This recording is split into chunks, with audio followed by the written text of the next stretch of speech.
Okay, we'll call this hearing of the Senate Judiciary Committee Subcommittee on the Constitution to order. Hearing for today is on politically violent attacks and the threat to our constitutional order. I'll give my opening statement, then we'll go to the ranking member, and then after we might do a second round of opening remarks, introduce the witnesses, swear you guys in, and then get rolling with questions. For the past 15 months, political violence has been a constant fact of American life.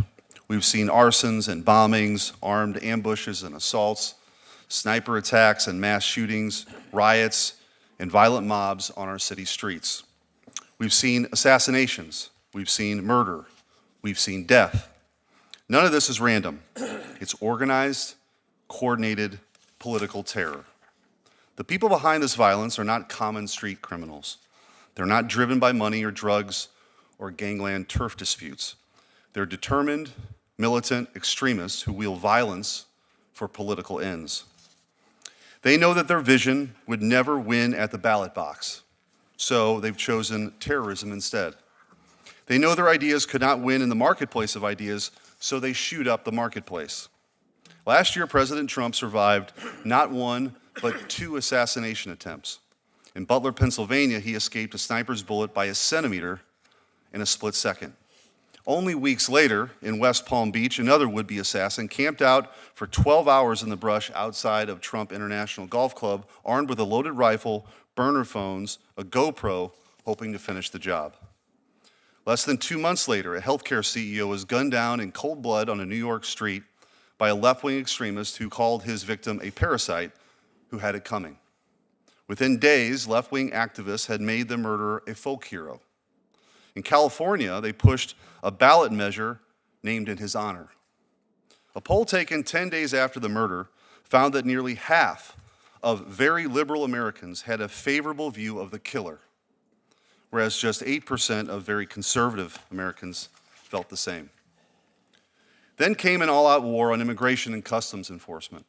Across the country, federal officers were hunted like prey. They were attacked, surrounded, ambushed, and shot at. Their facilities were firebombed. There were arrests for arson, for assault, for violent threats and doxing, but the violence continued to escalate.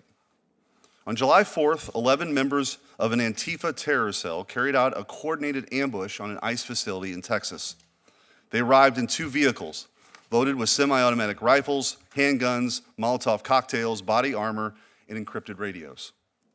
Their gear was painted with a circle A for Antifa. They detonated fireworks to lure officers out into the open and then opened fire and kept shooting until their guns jammed. One cop was struck in the neck and critically wounded while racing to respond.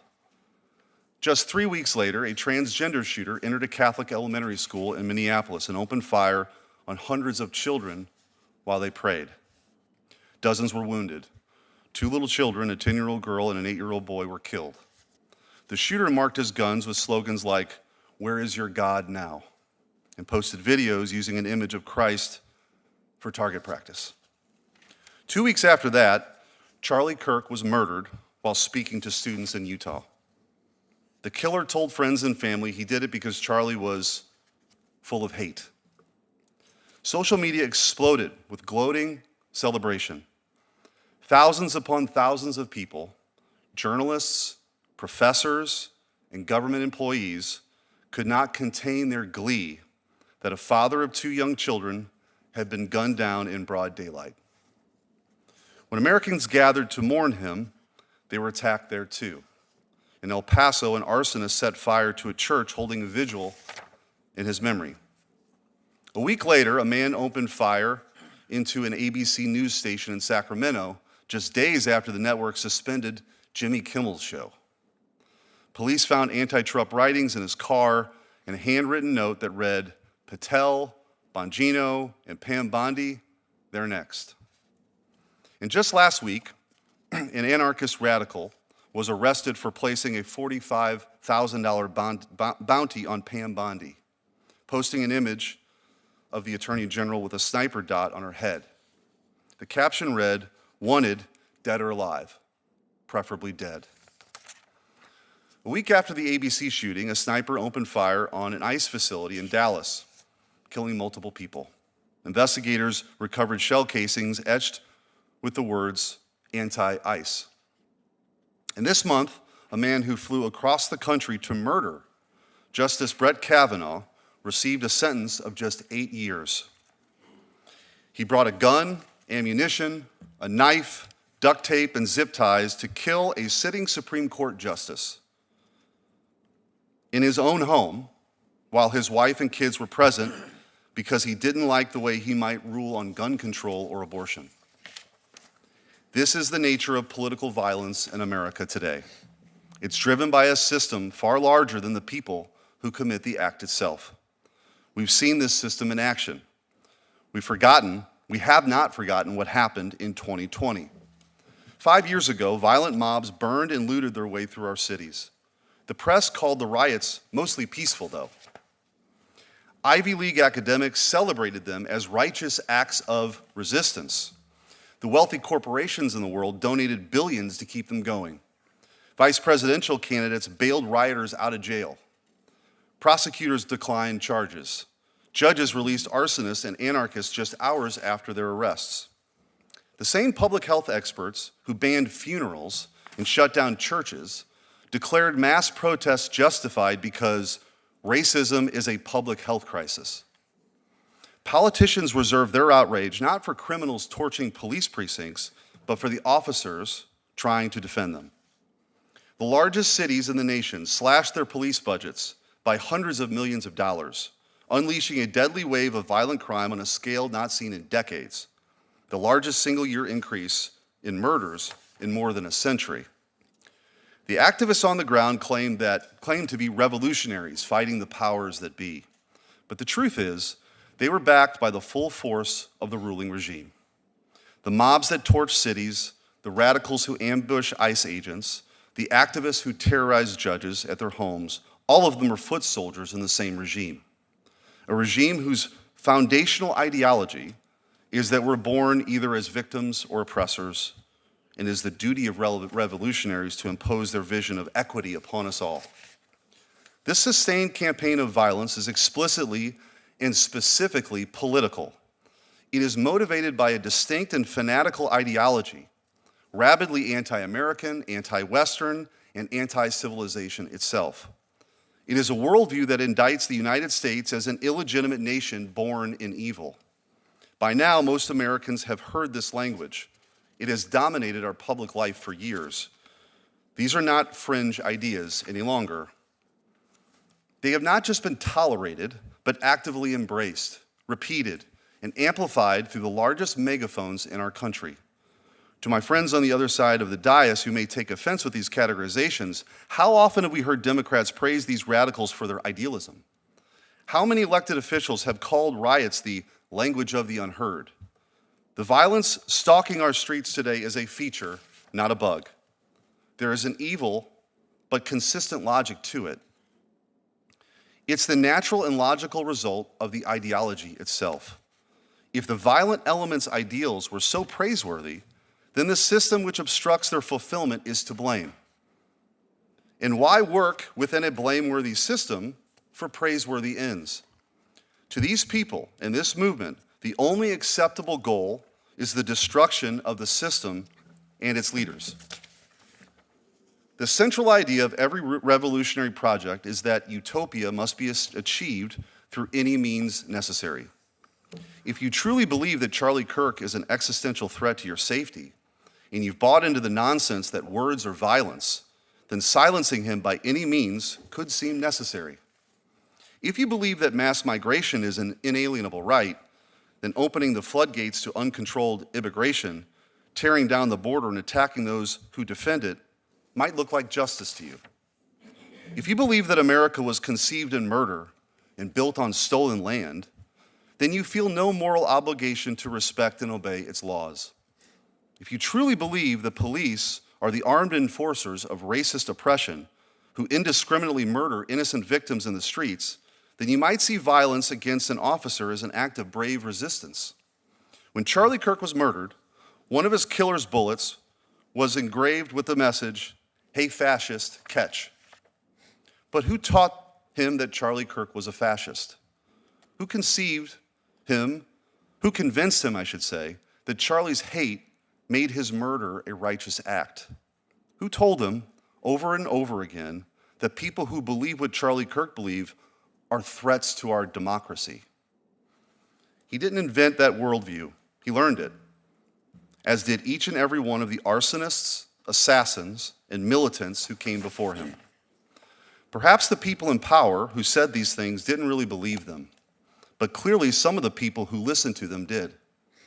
And now they are taking those ideas to their final logical conclusion. Enough. We are faced with only two paths. Either we confront this political violence and end it, or it will end us. And I can think of no better person to introduce this topic than the late Charlie Kirk himself. I'm going to show a quick video before we go to the ranking member of him speaking on this precise subject, and I hope everyone would listen closely and heed his warning.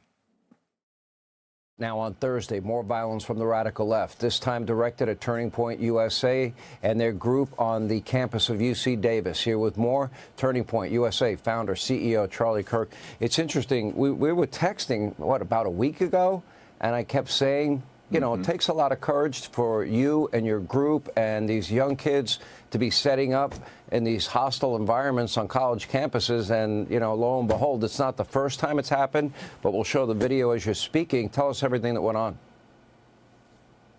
Yeah, it's shocking stuff. And it's a pattern now. We're seeing this happening on more and more campuses. So at the University of California, Davis, our brave Turning Point USA chapter was set to host Brandon Tatum as a Prove Me Wrong event. Goes up, sets a table. Anyone can go and have free speech and dialogue if they disagree. Antifa showed up, full masked, black outfits. They came in, took our gear, destroyed our tables, basically made the students had to flee, and the police did nothing to intervene, nothing whatsoever. Our courageous students had such resolve and fortitude that after this incident happened, they regathered and tried to do the event still about an hour later, but it wasn't the same, of course. This is after one of our Turning Point USA students at University of Texas, Dallas, had a bike lock thrown at her and actually had to be hospitalized for this treatment. Sean, we are seeing a disturbing pattern from the radical left, and we have data to now support it. According to the National Contagion Research Institute, 48% of left-of-center respondents say that it's justified to murder Elon Musk. 53% say that it would be justified to murder President Donald Trump. There are ballot measures in California that are being measured by far-left activists that are being named,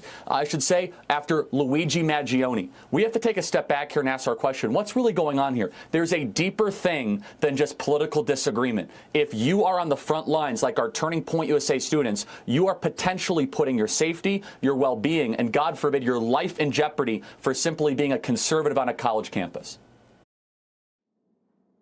Ranking Member Welsh. Thank you very much, Mr. Chairman. And I want to thank the witnesses for being here today. I just want to make it clear, I am absolutely horrified by political violence in this country. And Senator Schmidt, today, just now, but at a hearing last week or last month, you said, quote, political violence is always wrong, period, full stop. It doesn't matter which side, in the name of any ideology or cause, it's wrong. And Senator Schmidt, I agree with you. It is wrong, and all of us must condemn every act of violence that tears at the fabric of our society and is absolutely, totally corrosive to our democracy. And I think us as elected officials on both sides of the aisle, we have a significant duty to engage and disagree, but with respect, unmotivated by hate. Our rhetoric matters, and we can reflect our commitment to representing our constituents aggressively, assertively, but without the kind of hatred that foments bad behavior. And political violence touches all Americans regardless of their political affiliation. You know, I got involved in politics when I was involved in the civil rights movement. And two of the people that I most admired in politics, Martin Luther King and Bobby Kennedy, were both assassinated. And I unequivocally condemn Mr. Kirk's assassination, unequivocally. I know Mr. Knowles, you're very, very close to him. I know Senator Schmidt was very, very close to him. And I know millions of Americans were inspired by him. I condemn that. Let me be clear. I condemn that killing. I was also, I just want to say this, the stakes are really too high for the American people in the health of our democracy to use this hearing as an opportunity to demonize one side or the other. If all political violence is wrong, is evil, is corrosive, the debate about where there's more on one side or the other, I don't see how that helps us get anywhere. Politicizing violence with inflammatory rhetoric has real consequences. So all of us have to turn that temperature down, those of us who are in public office, those of us who are in public life. You know, one of the things that happens when we have a reaction that's political and demonize it as being one side or the other is there can be governmental action that then starts suppressing the rights of all of our citizens, whether on the right or on the left. And we've got that history in our country. The Alien and Sedition Acts made it illegal to criticize the government under the guise of national security. My predecessor, Matthew Lyon, Vermont congressman in 1797, went to jail because he criticized President Adams. That was wrong. He ran for re-election, and Vermonters responded by re-electing him from jail, standing up for his free speech rights. In the 20s, we saw the Palmer raids, and what happened there with illegal searches and seizures without arrests and without warrants, and other constitutional attacks on the rights of the organized labor and of everyday citizens under the name of going after, quote, the far left. And of course, in the 50s, McCarthyism fueled a campaign of fear and prosecution against left-wing groups, and I put that in quotes, until the Supreme Court stepped in to ensure civil rights and civil liberties were guaranteed. You know, I was listening to Mr. Kirk, and I do believe what he did going on campuses to encourage dialogue was a good thing to do. That's what we should have, and there should be a civil reaction to that. But I'm worried that if we're just going to use the violence that we all abhor to get into an argument about whether it's more left or more right, we kind of lose the point that it's all to be condemned. So I'm willing to work with any and all of us to condemn political violence and renew our commitment to civility. And Mr. Chairman, he's not here, but I sent over to his office a resolution about civility that is just basic agreement to disagree, but not to use invective or hate at all in our discourse. So my view, we can't stop the discussion by having it focus on whether it's left or right wing, not to leave that unexamined, but it has to be wholly and completely condemned. And I look forward to hearing from our witnesses about your suggestions and how we as a country can do better. Are you going to go? And I yield to Senator Lee. Thank you. Thank you. I want to thank each of you for being here.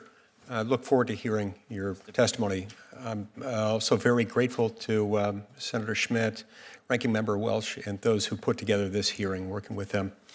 Violence for the purpose of achieving political ends in the United States of America is itself un-American.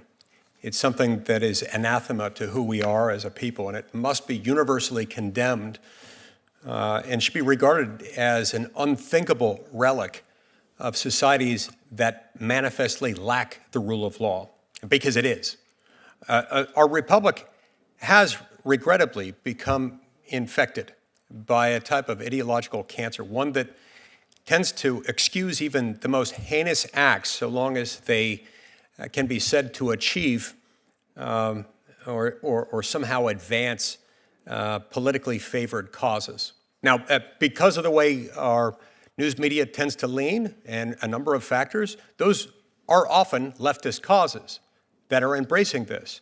If they weren't, if it happened the other way, the media would serve as a check on that. The media doesn't always serve as a check on that when it comes from the left, because very often a number of voices within the media tend to agree with those odds. And I think that's part of how we get to the point where such a high percentage of those who identify themselves as part of the left are willing to say that murder of President Trump is morally justifiable. And other polls have come out since Charlie Kirk's assassination that show that trend getting worse, not better, just in the last few weeks. For examples of this alarming trend, one need look no further than the mostly peaceful burning of various American cities throughout the so-called Summer of Love in 2020, or the coddling of pro-Hamas and anti-Semitic mobs by university administrators just in the last year or two. And even the disgusting attempts to rationalize, excuse, and in many cases even praise the cold-blooded assassination of Charlie Kirk through grotesque distortions of his past public statements and otherwise. This must end. Today, this hearing gives us a real chance to reflect upon and confront this very disturbing and building trend within our society. It's not enough to state that political violence is wrong. We must expose it, call it out where it exists, and root out the forces that tend to enable it.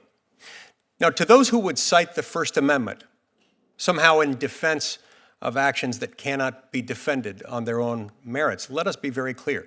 Violence is not protected speech. Neither is incitement to violence or funding of violence or facilitation of violence, any more so than a conspiracy to commit violent acts would be protected by the First Amendment. These things are not. They are analytically distinct, legally, constitutionally distinct from speech. They're not covered by the First Amendment. Indeed, the preservation of free speech itself depends on our ability to shield peaceful discourse from those who would silence dissent through any form of violence. Look, modern American society is the greatest civilization the world has ever known. Many on the other side of the aisle have decided that they ought to repeatedly engage in inflammatory, sometimes irresponsible rhetoric that creates permission, sort of establishes a permission structure, you might say, for violence directed at our civil institutions. As the Trump administration works tirelessly to safeguard Americans from this wave of criminal, illegal aliens that have come through over the last 4.5 years, many Democrat leaders have fought back tooth and nail, describing federal law enforcement as, quote, a quote, modern-day Gestapo, as slave patrols, as thugs, and as a collective terror force. Despite multiple assassination attempts against Trump, it was and remains today fashionable in leftist circles to compare President Trump to Hitler and smear his supporters as fascists. What has been the result of this? Well, across the country, ICE agents have been under attack, personally, not just as a group. At an ICE facility in Texas, officers were attacked, with one even being shot in the neck. Investigators later found evidence of left-wing anarchist and anti-government ideology, anti-ICE slogans, Antifa imagery, and online discussions specifically targeting federal agencies. And yet again, much of the left either ignored the story altogether or blamed the government for provoking the attack, and leftists in the media, meanwhile, did at best nothing to stop it, and in other cases, tended to foment it. This violence toward the executive branch is not itself isolated. In 2022, a California man boarded a plane to Maryland with a pistol, with ammunition, and with a fairly distinct plan. His goal? To assassinate Supreme Court Justice Brett Kavanaugh because he disagreed with the leaked ruling in the Dobbs case that would go on to overturn Roe v. Wade. He disagreed with that ruling, therefore he decided he had to kill this justice. He was consumed by far-left ideology and the belief that violence is justified somehow when our system does not result in the outcomes desired by the left. He later told investigators that he wanted to, quote-unquote, give his life by killing Brett Kavanaugh himself. That is not activism. That is radicalism. That is extremism. It is driven by the same ideology that calls violent protest resistance and dressing it up in as many euphemisms as people can find. Shockingly, some leftists suggest, almost as a matter of routine, that daring to question their misguided beliefs is akin to perpetuating violence against certain favored groups or disfavored groups. I hope we can find bipartisan consensus in condemning all political violence without reservation and without regard to the ideology of the person at whom the violence might be directed. To overcome the very worst instincts of human nature's somewhat natural tendency toward violence, although it's a tendency that can and must be suppressed in any free civilization, we must first remember that we are one nation and one people under God, united by bonds far stronger than any passing political moment or cause. Political violence, regardless of the alleged justification, regardless of the political beliefs of those embracing it or opposing it, will never and must never be tolerated by this body or by the United States of America. Thank you, Mr. Chairman. Thank you, Senator Lee. Would the witnesses please rise? I will now administer the oath. Would you raise your right hand, please, and answer this question? Do you swear that the testimony you are about to give this committee will be the truth, the whole truth, and nothing but the truth, so help you God? I do. Thank you. Thank you very much. And I want to introduce our first witness. It's Mr. Wolf. Thank you for being here, Mr. Wolf. And understand that you have a very distinguished career. You serve as America First Policy Institute's Executive Vice President, Chief Strategy Officer, and Chair of AFPI's Homeland Security Immigration. And I also understand prior to that, you were Acting Secretary of Homeland, Acting Secretary of the U.S. Department of Homeland Security. And during your time at DHS, you successfully navigated an incredible number of global and domestic challenges to the nation's security, including COVID-19, civil unrest, numerous border and immigration crises, and historic natural disasters and threats to global aviation security. And understand, too, that you serve now as president and founder of Wolf Global Advisors. Welcome. You may proceed. Thank you, Chairman Schmidt, Ranking Member Welch, and members of the subcommittee for the opportunity to testify today. Political speech and violence should never go hand in hand. I'm here today because I've seen this play out firsthand over the last several years and certainly during my time in government service. Let me be clear, I support those who lawfully exercise their constitutional rights, but when speech turns to violence, we must hold those committing violence accountable. The increase in politically motivated violence over the last several years has been driven largely by radical left-wing extremist groups and individuals that believe violence is a legitimate means to achieve political goals.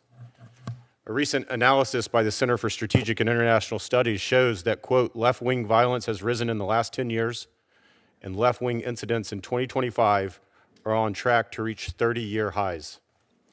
A recent Rutgers University poll found that 55%, over half of the respondents of left of center, said it would be somewhat justified to murder President Trump, and 48% said the same about Elon Musk. According to another recent poll, 1 in 4 people on the far left believe that violence can be justified. That is 1 in 4. The data paints a disturbing picture that some on the left, especially younger adults, are increasingly supportive of violence as a form of protest. In 2020, as Acting Secretary of Homeland Security, I witnessed 100 consecutive nights of violence in Portland, Oregon. Every night, hundreds of violent anarchists surrounded the Hatfield Federal Courthouse. They hurled commercial-grade fireworks, sledgehammers, concretes, and even IEDs at our federal officers.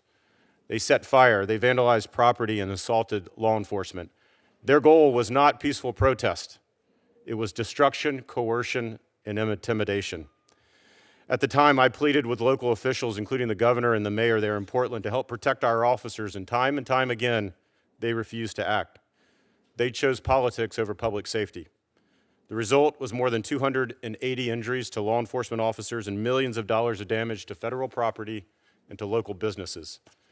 Back then, we saw public figures attacking federal law enforcement officers, calling them stormtroopers, Gestapo, and thugs. Comparing American law enforcement to Nazi Germany was irresponsible, reckless, and dangerous then, as it remains so today. Unfortunately, this disgusting rhetoric and behavior has only intensified. Once again, we're seeing violent attacks against law enforcement officers, and again, public figures are describing them as Nazis. The difference between 2020 and now, however, is that the Trump administration knows what to expect and is fighting aggressively to hold these violent offenders accountable. The administration has rightfully designated Antifa as domestic terrorists, has began a whole-of-government investigation into the financing and resourcing of this group, and has charged Antifa members with providing material support for terrorism. And despite what the mainstream media insists, groups like Antifa are not disorganized. They are increasingly organized, funded, and networked. They plan online, they operate anonymously, and execute in ways that make detection difficult. Make no mistake, their lack of structure is not a feature. It is a feature, not a bug. And it is designed to evade accountability and prosecution. Critics argue because they have no formal leadership, they shouldn't be treated as domestic terrorists. I believe this completely misses the point. This decentralized model mirrors what we have seen from jihadist networks, cyber criminals, and other criminal groups. Their lack of a hierarchy makes them more dangerous. This past summer, the American people witnessed multiple anti-fascist inspired attacks and threats on law enforcement, journalists, and civilians. This includes threats against ICE officers, other government officials, and even Attorney General Bondi just yesterday. Tragically, this also includes the sickening assassination of Charlie Kirk. I want to state this as plainly as I can. Enforcing immigration laws passed by Congress almost 60 years ago, is in no way, shape, or form fascism. Every sovereign nation has a right to choose who is allowed to legally enter the country. Throwing around words like fascist and Nazi not only cheapens history, but it fuels increasing hostility towards law enforcement, journalists, and ordinary citizens. The rise in political violence presents a grave threat to our constitutional order and rule of law. The federal government has a duty and a responsibility to respond. We must continue to give law enforcement the tools and the resources they need, allow ICE to operate safely in courthouses and jails across the country, increase penalties for those that dox federal officers, and expand joint task forces to dismantle. We owe it to the families who have lost loved ones, including Erica Kirk and others who continue to grieve, to ensure that their calls for accountability are answered and that our nation restores the respect for law and order. Thank you again for the opportunity to testify. Thank you, Mr. Wolf. By the way, our chairman has had to go vote, and I'm going to have to go do that after I introduce Mr. Braniff. Mr. Braniff is the Director of Polarization and Extremism Research and Innovation Lab at American University, where he's working on research and programming to prevent violent extremism, targeted violence, and the drivers of polarization in American society. I also want to note that he's a graduate of the United States Military Academy at West Point and served as a company commander in the U.S. Army. Mr. Braniff. Chairman Schmidt, Ranking Member Welch, distinguished senators, thank you for your leadership on this critical issue and for the opportunity to testify today. 26 years ago, I took an oath to support and defend the Constitution. I've spent my career honoring that oath as an Army officer, terrorism researcher, and leading prevention programs at the Department of Homeland Security. It's a lifelong commitment to protect kids and schools, families and faith communities, public spaces and workplaces, and the democratic institutions and freedoms our founders gave us. This isn't about politics or party for me. It never has been. I'm here representing a community of like-minded practitioners, law enforcement, mental health, educators, veterans, who work every day to prevent violence before it destroys families and communities. We're united by a simple belief: targeted violence is preventable, and American communities deserve better than waiting for the next attack. We should all condemn targeted violence. It's tragic, unethical, and illegal. I want to start by acknowledging the threats, the loss, and the fear that too many Americans and too many elected officials have experienced. But we should also not mistake the blame game for advancing solutions. Solutions must be based on data and evidence. Solutions must focus on preventing political violence in the first place, instead of reacting after the damage has been done. And solutions must reinforce our constitutionally protected freedoms, not erode them. To inform policymaking, Congress legislated that the executive branch provide data on terrorism and targeted violence. DHS contracted with START at the University of Maryland to produce the T2V data set, although the administration abruptly canceled funding in March.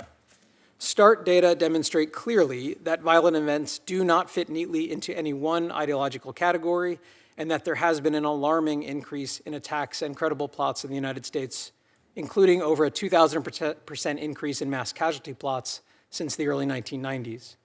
We average more than 2.5 attacks and credible plots per day in the US, and over 50% of them succeed. They occurred in over 1,200 US towns and cities. This year, compared to last year, terrorism events are up 67%, and fatalities are up nearly 150%. Americans are dying from ISIS-inspired, white supremacist, anti-Semitic, anti-government, anti-vax, anti-law enforcement, and nihilistic attacks. So these data highlight 3 challenges that we need to solve for. The volume problem. With 2.6 events per day, we are at risk of accepting targeted violence as inevitable. It is not. It is preventable. The structural gap problem. These plots succeed 55% of the time.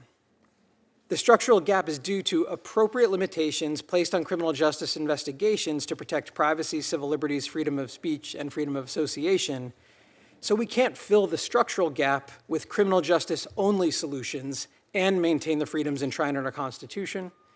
And third, the reality is that targeted violence manifests in many different forms of terrorism, hate crime, and school shootings. Any approach that only addresses one manifestation will be both operationally ineffective and fiscally inefficient. At DHS, I led prevention programs that partnered federal resources with local teams, sheriffs who knew their counties, schools who knew their students, mental health professionals who knew their patients, pastors who knew their congregations. Local Americans protecting local communities. This allowed us to engage in early interventions that addressed all of the challenges I mentioned. Volume, we supported nearly 1,200 interventions for people on the pathway to violence. 0 committed violence while in the program. We filled the structural gap and bridged to public safety. In 94% of the cases, the individuals received support from mental health professionals, social workers, or other helping professionals. 6% were referred to law enforcement. Most of the individuals, 70%, were not yet self-medicating on any one specific ideology when they came to us, just angry, isolated, and struggling. And yet, without indexing our programs on any one ideology, the intervention succeeded across all ideologies, making this approach both effective and cost-effective. Nearly 1,200 people at risk of hurting themselves and others. But before families had to bury loved ones, we invested in prevention instead. Political violence threatens our constitutional order, but not just the violence, also how we respond to it. Whether we choose to do what works, quietly investing in scaling up prevention efforts, or we feed political polarization that makes Americans less safe and erodes our Constitution. Americans deserve, and the Constitution demands, the former. Thank you. Thank you. Next up is Michael Knowles. Michael Knowles is the celebrated host of the Michael Knowles Show on the Daily Wire, as well as the Book Club on PragerU. He has published 2 #1 national best-selling books, including Speechless, A History and Analysis of the American Free Speech Tradition.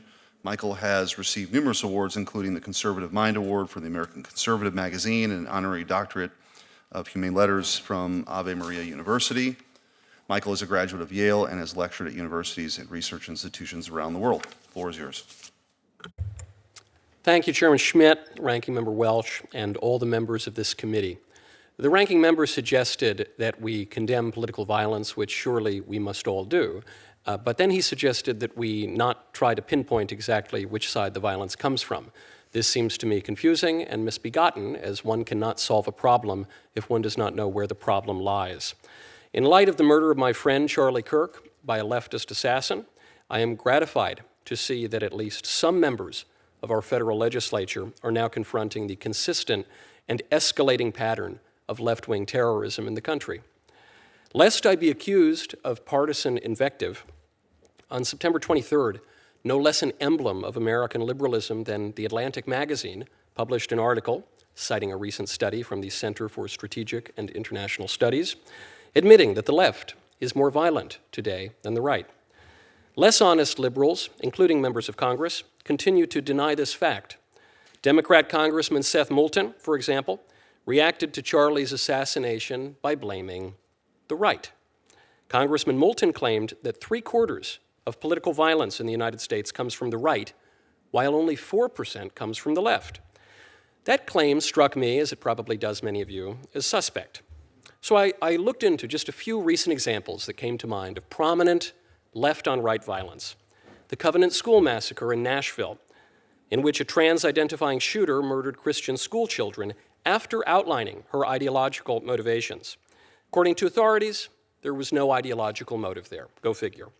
The Black Lives Matter riots, overtly leftist demonstrations that left dozens of people dead and over $1 billion worth of property damage. Likewise, those fail to show up on registers of left-wing political violence. Even an attack by Antifa that targeted me personally, as well as conservative college students for our political views, appeared in official records and data sets as nothing more than obstructing law enforcement. It turns out the left commits relatively little political violence when you don't count the political violence that the left commits. I am here today to speak about that single illustrative incident. On April 18th, 2023, I was invited to participate in a debate at the University of Pittsburgh on the topic of transgenderism. Before the debate, several hundred left-wing protesters gathered outside the Student Center, many dressed uniformly in black with face coverings. They lit the street on fire while burning me in effigy with a little Hitler mustache painted on my face. All because I hold the view, as most Americans do, that men cannot become women. Buildings in the area were placed on a soft lockdown. As the Pittsburgh Bureau of Fire put out my burning effigy, an Antifa operative named Brian DePippa, hiding behind his wife, Crystal, rolled 2 smoke bombs under police barricades. Attendees scattered while demonstrators chanted, "Fascists go home." DePippa then threw a lit firework into a group of police officers protecting the building. The explosion injured several officers, including severe and life-altering injuries to a female officer. The debate was forced to end early after campus police determined that the protests outside were becoming even more destructive. The campus issued a safety emergency notification. Despite popular efforts to deny the existence of organized left-wing terrorism, Brian and Crystal DePippa were not merely 2 citizens protesting a speaker with whom they disagreed. Things just got a little out of hand. No. They are members of an extremist cell, a cell that meets at an anarchist bookshop, the sort of venue that operates as training grounds for left-wing terror attacks. Brian DePippa repeatedly set off TSA screeners for explosive material on his body. The Torch Antifa network has claimed the DePippas as members and raised money for them through a tax-exempt nonprofit organization. Imagine. Thanks to a courageous FBI agent who happened to be on the scene, the Department of Justice was impelled to bring charges. Unfortunately, our justice system gave them only a slap on the wrist. I think we should all be able to agree that throwing an explosive at a group of people is no mere minor indiscretion. That is a very serious crime. That's attempted murder, the kind of crime that merits life in prison. Instead, our justice system sentenced Brian DePippa to minimal jail time for obstructing law enforcement. His wife got off with probation. The federal government must act now to stop the consistent and accelerating trend of leftist terrorism. For a legislator to deny the threat and neglect the remedy might once have been chalked up to ignorance. Today, it is nothing less than complicity. Thank you. Thank you. Mr. Chairman, I'd like to introduce the next witness. Daniel Hodges was born in Winston-Salem, North Carolina, studied at George Mason University, currently studying at the University of Virginia, joined the Virginia National Guard in 2012 and was honorably discharged after a 6-year contract. He joined the Metropolitan Police Department in 2014 and has served the city of Washington, D.C. as a police officer since earning awards, citations, and commendations. On January the 6th, 2021, Officer Hodges responded with his colleagues to the U.S. Capitol to help defend against the mob who was attempting to stop the transfer of power. Officer Hodges was injured during the attack, but returned to full duty weeks later. In 2022, he testified before the House Select Committee to investigate the January 6th attack and has since been honored with the Presidential Citizens Medal by President Joe Biden for his heroic service to the nation during the assault on the Capitol. Thank you, Mr. Hodges. Thank you. I'm speaking in my personal capacity. However, I draw upon my experiences as one of the few police officers in this country who has policed both the protests and riots of 2020, as well as the insurrection of January 6, 2021. I am intimately familiar with political violence, as when I fought to defend the United States Capitol and many of your very lives, I was beaten, bloodied, crushed, with my eye gouged, and my skull smashed with my own baton.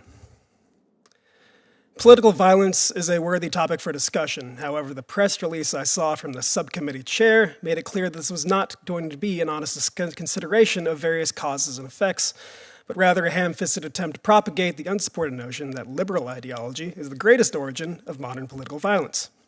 This is particularly galling to me, since every single member of the majority on the subcommittee has either contributed to one of the most infamous examples of conservative political violence of our age or the protection of its perpetrators. Every majority member who could do so voted to acquit Donald Trump during a second impeachment, and now we find ourselves in a new horrific age of political violence, one where it is carried out by the state itself. A permanent resident was arrested without a warrant and is being threatened with deportation simply for his politics. A Tennessee man was arrested and is being held on $2 million bail for sharing a Trump meme on social media. Members of Congress have been denied access to ICE facilities despite the law granting them unannounced oversight rights. These detentions and prohibitions are all grounded in the threat of deadly force and violence, are absurd or outright illegal, and politically motivated by right-wing ideology. The fact that these actions are carried out by agents of the state doesn't make them acceptable, it makes them far worse. The current administration is doing whatever it can to downplay the threat that right-wing violence presents to the United States, including literally erasing data. Between September 12th and the 13th of this year, the Department of Justice deleted their own study from their website, which came to the conclusion that right-wing extremism poses a much greater threat than left-wing extremism. I quote now the opening paragraph of this National Institute of Justice report published just last year. Quote, "Militant, nationalistic, white supremacist, violent extremism has increased in the United States. In fact, the number of far-right attacks continues to outpace all other types of terrorism and domestic violence extremism. Since 1990, far-right extremists have committed far more ideologically motivated homicides than far-left or radical Islamist extremists, including 227 events that took more than 520 lives.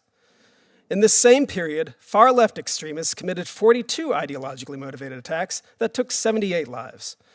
A recent threat assessment by the U.S. Department of Homeland Security concluded that domestic violent extremists are an acute threat and highlighted a probability that COVID-19 pandemic-related stressors, long-standing ideological grievances related to immigration, and narratives surrounding electoral fraud will continue to serve as a justification for violent actions. There will always be those who seek to further their own political agenda through extra-legal violence, and that is what law enforcement is for. But to reduce the risk of the population at large from falling into radicalization, the solution is simple. It's unfettered democracy. One of democracy's greatest assets is how, when unsullied, it provides a mechanism for everyone to have their voice heard. And when people believe their government speaks for them in some manner, then they're less apt to seek violent means to accomplish their political agendas. So make voting easier, not harder. Stop gerrymandering people into oblivion. Stand on the strength of your ideals, not the depth of your donors' pockets. Stop shopping for judges and start seeking ideas that withstand scrutiny from any political ideology. When you tell the people that an election was stolen from them, they will take up arms against their neighbors without a shred of evidence, I know. But if you tell them brilliant political rhetoric is their birthright and civic engagement is their privilege, they'll instead take up the book and the pen, and we'll all be richer for it. And when you, just so you know that this is the helmet that U.S. Capitol Police Officer Brian Sicknick wore on January 6, 2021. And he died the following day. The family member just got back that today. Thank you. Thank you. Thank you for your service. Next up is Kyle Shideler, is the Director and Senior Analyst for Homeland Security and Counterterrorism at the Center for Security Policy, where he conducts research and analysis on domestic threats to the U.S. homeland and an emphasis on the doctrines which fuel terrorism and shape the variety of kinetic and non-kinetic threats to America's security.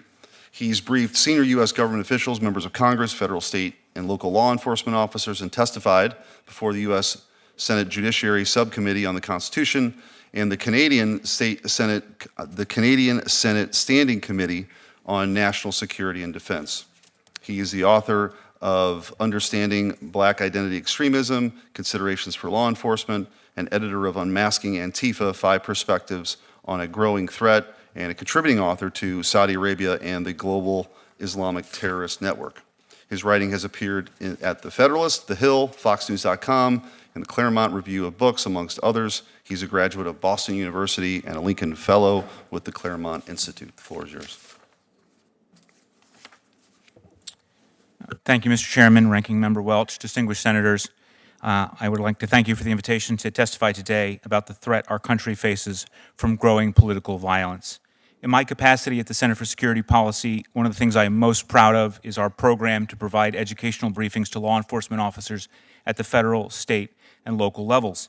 And for the 5 years of this program's operation, the #1 most requested briefing topic that we have been asked to provide has been on the topic of Antifa and related left-wing extremist groups. The reason it has been the most requested topic is not because, contrary to media reports, Antifa does not exist. America's law enforcement knows it exists because they see the effects every day. The reason it is the most requested topic is because they cannot get accurate and quality information about the threat. Until recently, the federal government has failed to define the extensive nature of this threat and has demonstrated a history of dismissing or reducing charges against left-wing extremists. But despite this failing, we have seen convictions for acts of political violence by Antifa members who were identified as such. In 2021, officers and citizens were injured in a violent, pre-planned riot carried out by Antifa. The San Diego District Attorney successfully secured convictions against 11 Antifa members, including on charges of conspiracy to riot. In 2023, the state of Florida successfully sued Antifa members under the FACE Act, securing civil fines and felony pleas for their attack on pregnancy crisis centers. This is just one case, but in the 5 months after the Dobbs decision was leaked, more than 100 churches, pregnancy resource centers, and pro-life organizations across the country were attacked. Mr. Knowles has already mentioned the case against Brian DePippa and the federal government's guilty plea, but I think it is worth adding that Mr. DePippa was also the web creator for It's Going Down, an Antifa website which has for years published both ideological manifestos and tactical instructions for aspiring Antifa members, including a 2007 Forming an Antifa Group manual, which I first brought to the attention of this committee when I testified before it in August of 2020. But what is Antifa?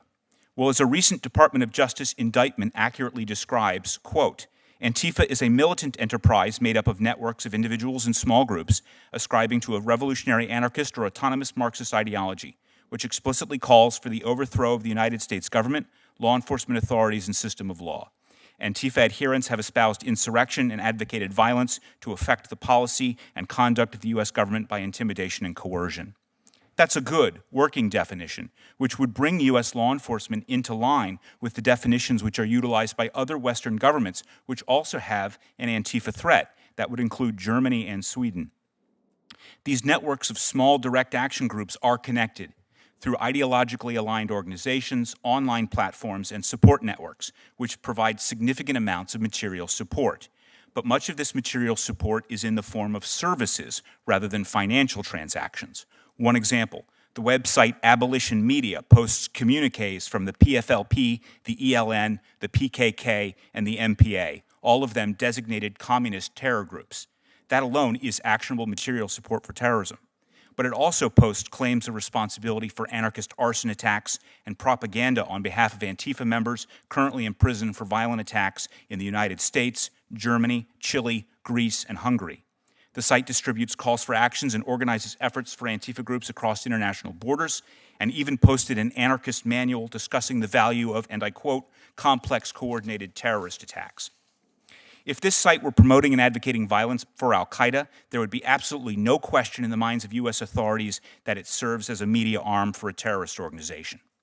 According to a recent article by journalist Hudson Crozier, Abolition Media is just one of 100 such websites hosted on No Blogs, a blogging suite provided by the Italy-based Autistici Inventi Collective, which provides websites, emails, digital encryption tools to Antifa and related left-wing extremist groups, all while hiding their personal data from law enforcement.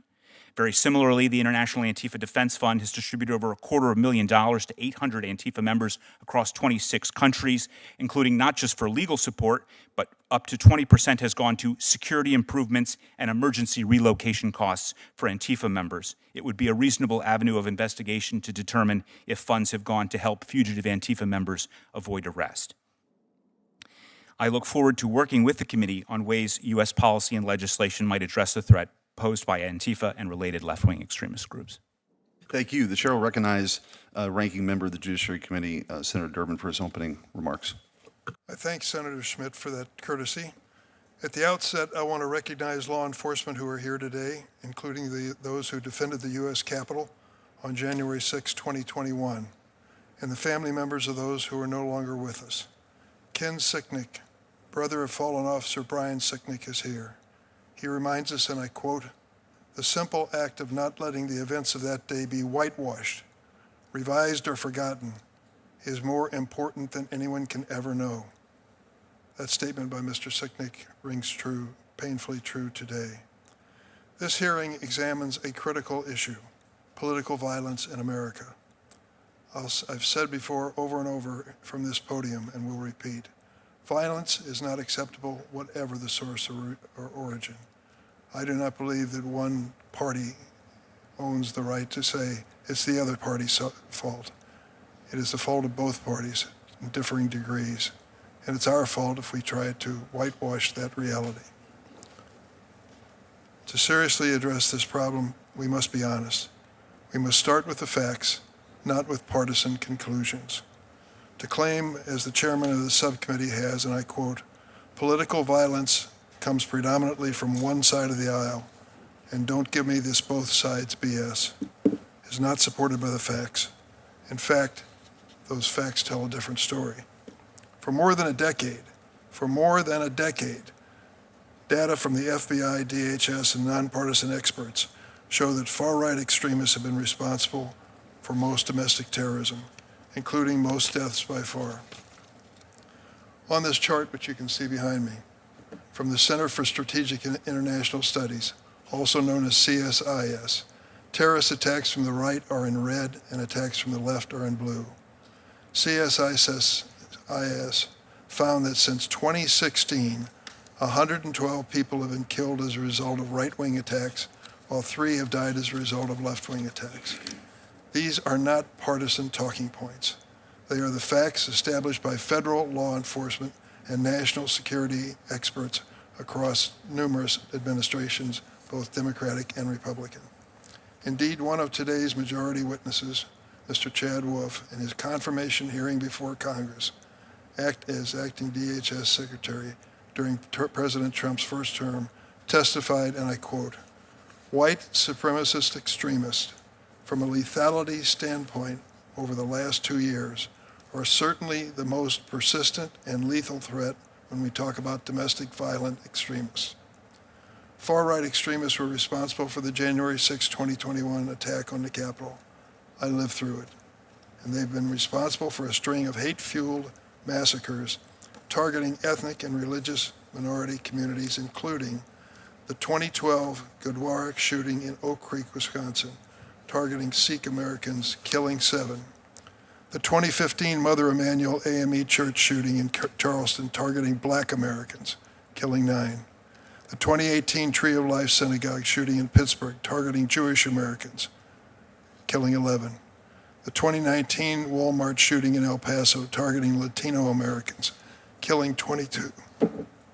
And the 2022 Tops Supermarket shooting in Buffalo, targeting Black Americans, killing 10. Political violence has continued to rock the nation in recent months, from the assassination of Mr. Kirk to the assassinations of Minnesota House Speaker Emerita Melissa Hortman and her husband, and the attempted assassination of Minnesota State Senator John Hoffman and his wife. Just last week, a man was arrested after allegedly offering $45,000 for the killing of Attorney General Pam Bondi, and a January 6 rioter who was pardoned by President Trump, full and unconditional pardon, was arrested for allegedly threatening to kill the House Democratic leader, Hakeem Jeffries.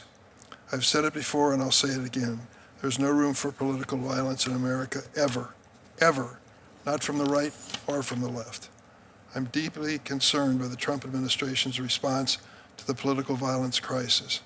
On the one hand, the administration is threatening a crackdown on constitutionally protected speech based on false claims that, in the words of Stephen Miller,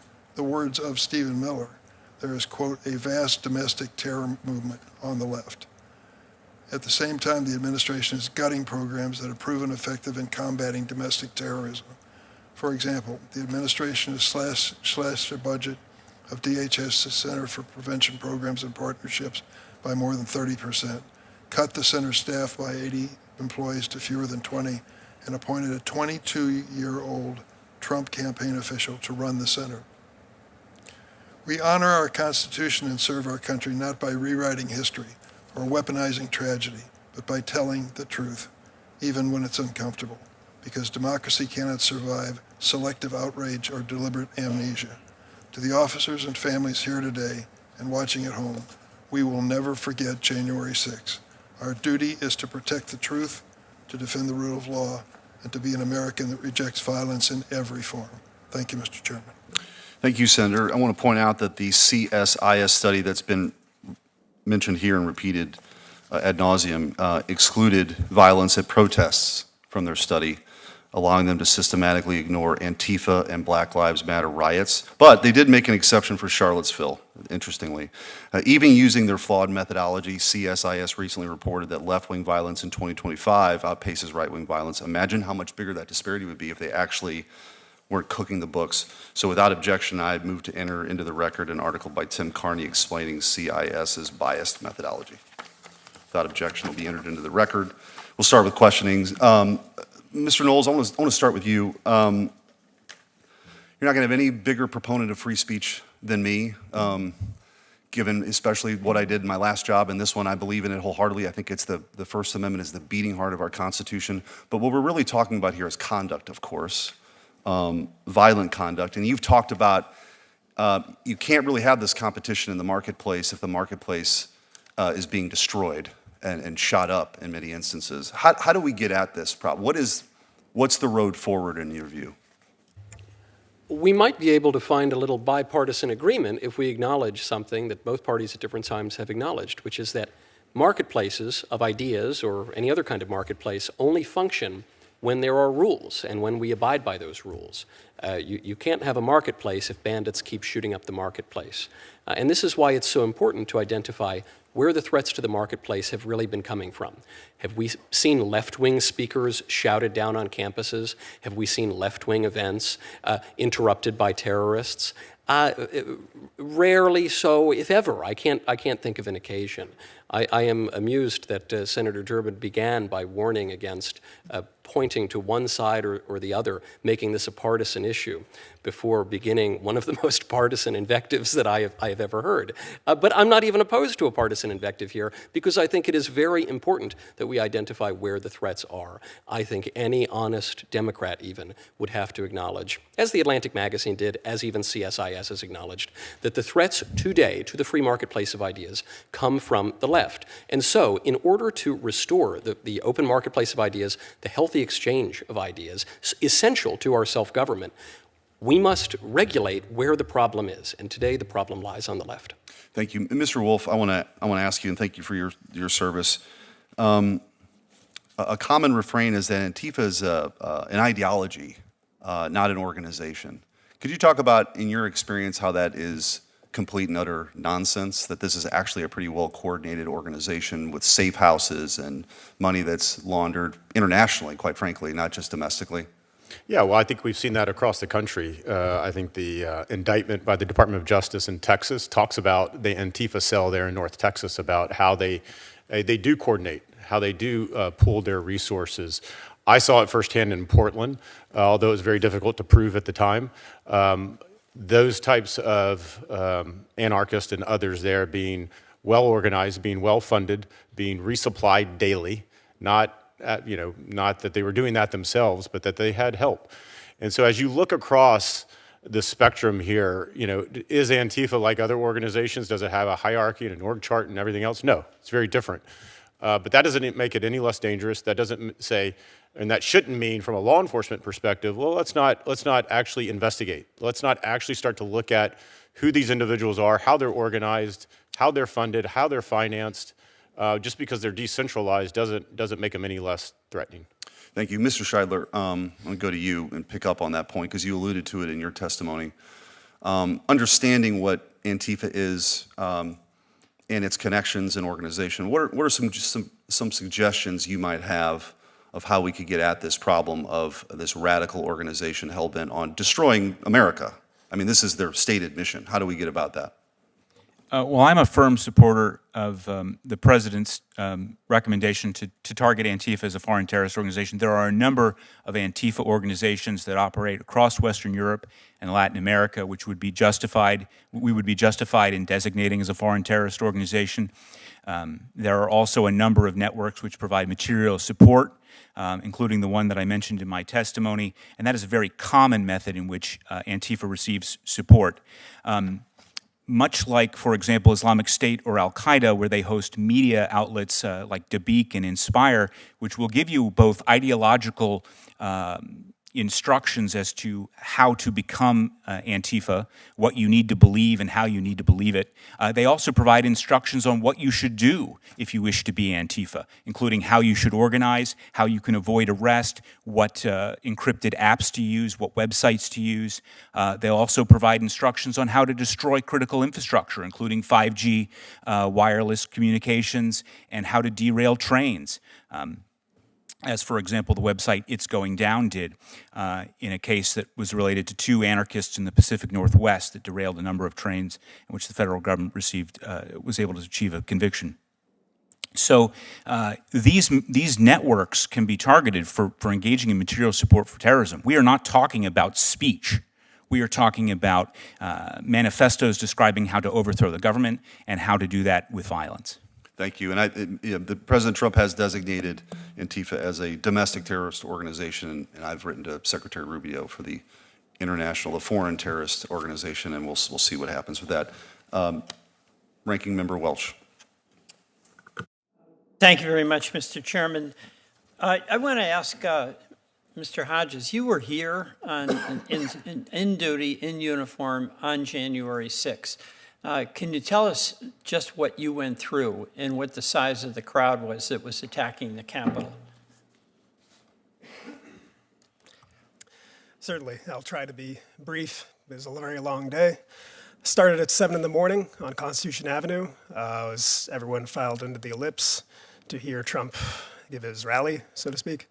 And then they, afterwards, they started heading back towards up Constitution Avenue towards the Capitol. I heard on my radio that they discovered bombs. I heard on my radio that the Capitol was becoming under attack.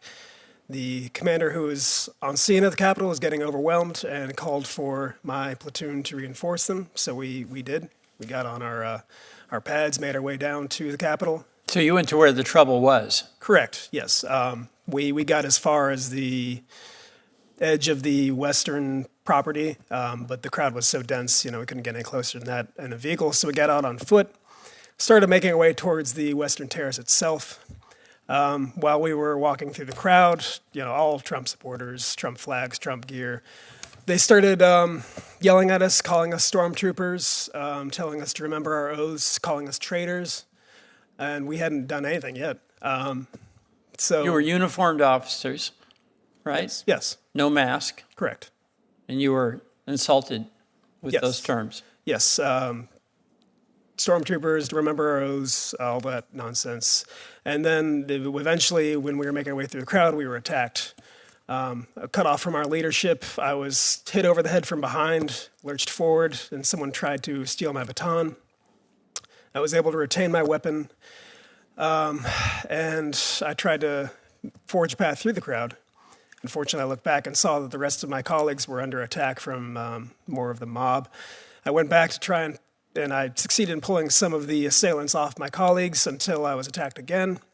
Someone tried to steal my baton again. We wrestled for control, went to the ground with it. He kicked me in the chest. I went to my hands and knees, and the medical mask I was wearing at the time got pulled up over my eyes. So I was blind, surrounded by the mob. But thankfully, my colleagues were able to free themselves from their attackers and came to my defense. I got up and I forged another path through the crowd. It was chaotic, explosions going off, smoke grenades, bike rack barriers being broken down into poles to use as weapons. Then eventually we made our way to the West Terrace itself, where a police line was being held. We joined the defense there, where we held the line as long as we could. Unfortunately, we were comically outnumbered, 150, 175 officers to, I think it was like 10,000 insurrectionists. I remember looking out over the crowd, and I couldn't see the end of it.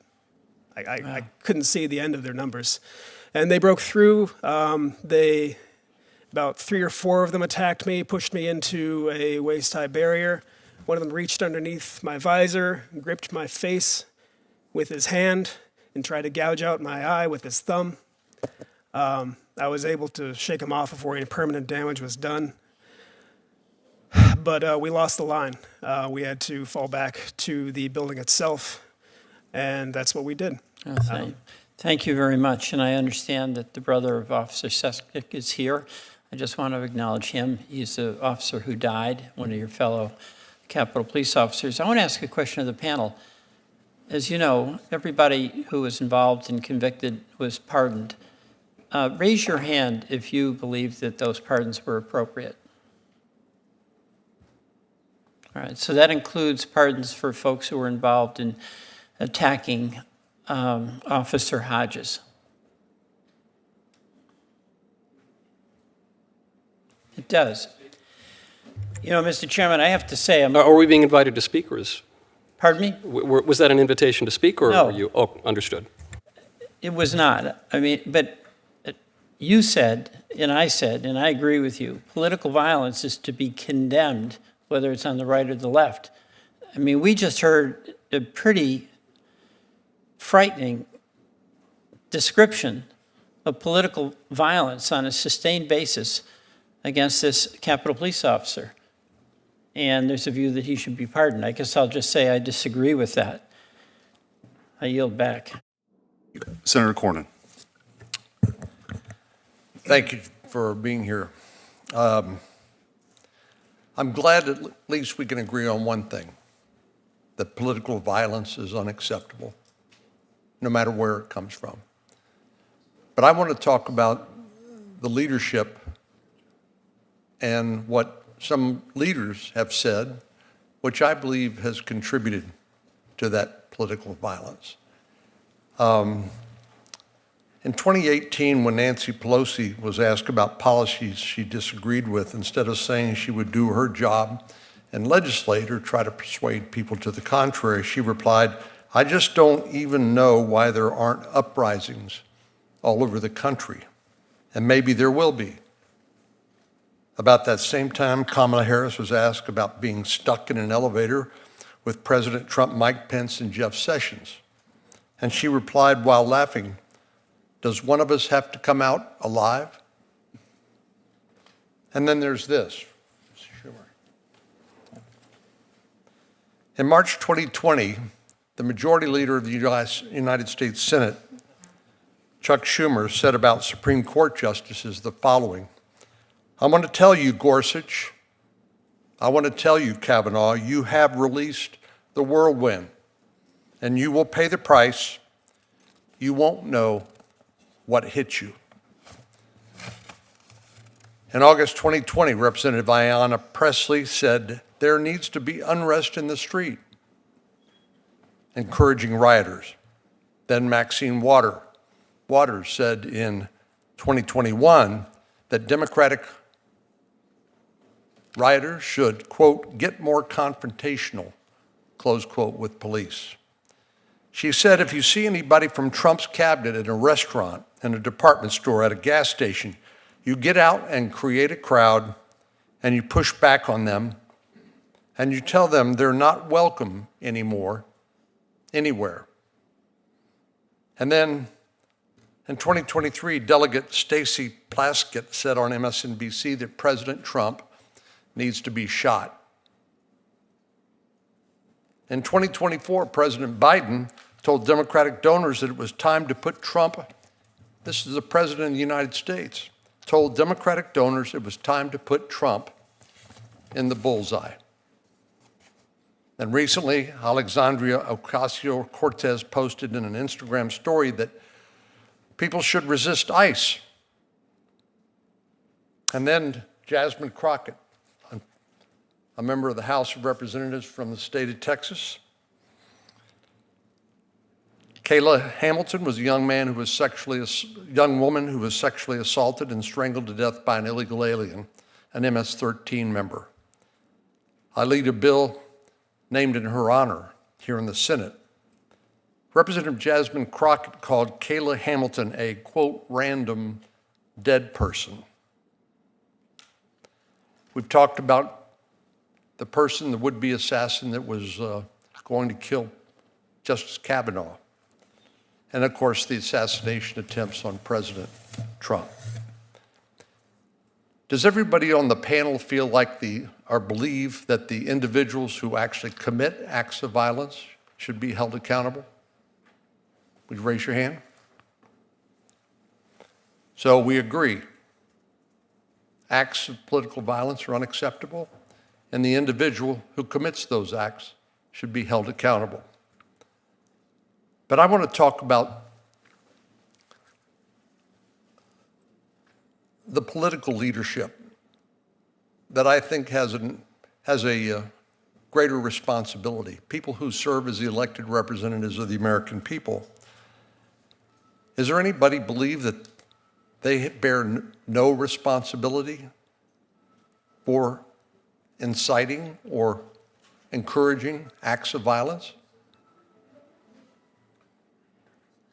Well, we've always had, in our course of our nation's history, people who are ideologically driven to violence, anarchists, maybe the historical antecedent of Antifa, people motivated by ideological reasons. But I believe that leaders elected to Congress should not say or do things which suggest that political violence is acceptable. And the examples I read to you just now, I think, should be condemned. Thank you. Thank you, Senator. Senator Durbin. Thanks, Mr. Chairman. Mr. Braniff, you previously served as director of the Center for Prevention Programs and Partnerships, or CP3 at DHS, an initiative created under the Biden administration to take a comprehensive approach to combating domestic violent extremism. CP3 prioritized public and community health programming to identify people before they commit acts of violence in coordination with federal, state, and local law enforcement. In your experience, how have these investments in public health led to identifying at-risk individuals and stopping violent acts before they occur? Thank you, Senator. I'm actually perhaps the one person who has something to offer in terms of solutions today, and I'm really excited to talk about that. At CP3, we learned from the violence prevention community, the same people who for 30 to 40 years have been studying suicide prevention and violence against children prevention, intimate partner violence prevention, and we started to apply those methods and that evidence to targeted violence prevention, to try to prevent terrorism, hate crime, school shootings. And the great thing about this approach is that it's upstream, right? Violence is a universal human phenomenon. It just manifests differently. When someone starts to struggle, they might go answer seeking online, and they might fall down one rabbit hole, or they might fall down another rabbit hole. And after time, if whatever underlying crisis goes unaddressed, they might decide that violence is a solution to their problems. Sorry to interrupt you, but we've heard allegations from both sides of the table as to whether there's more violence on the right, more violence on the left. What I hear you saying is that certain persons are predisposed toward... No, Senator. Actually, thank you for the question. All of us have vulnerabilities, and if those vulnerabilities go unaddressed, we could wind up being manipulated into engaging in violent extremism. We did 1,172 interventions. Think about that, 1,172 interventions for individuals who were exhibiting risks of violence. They were making veiled threats of violence. They were socially isolated.